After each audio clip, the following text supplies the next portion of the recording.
let's talk about like how like startups kind of fit into this, because we're both startup guys, right? And we're both kind of in the energy, climate space broadly. And so like the news item that we were talking about as far as like IPOs are kind of are turning down, and that it's no news to you and me, but maybe to people that aren't familiar with the startup scene, like there's been like a real shortage of investment in the startups Yeah.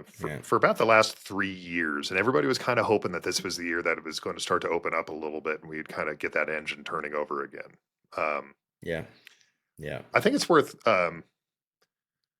maybe explaining, and you're more the finance guy than I am here, but maybe explaining a little bit about like how interest rates affected investment in startups. Why that was a big deal.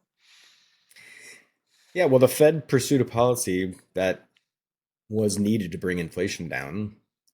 That changed the prospects of IPOs, those initial public offerings you mentioned in the news section. IPOs are really important for a number of reasons, but maybe most among the important reasons, and as it applies to this, is that they allow for liquidity, which is to say, people to cash out.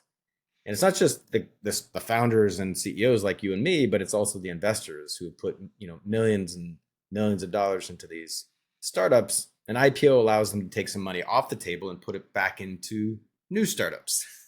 So they call that recycling. That recycling is not existed for almost 4 years now.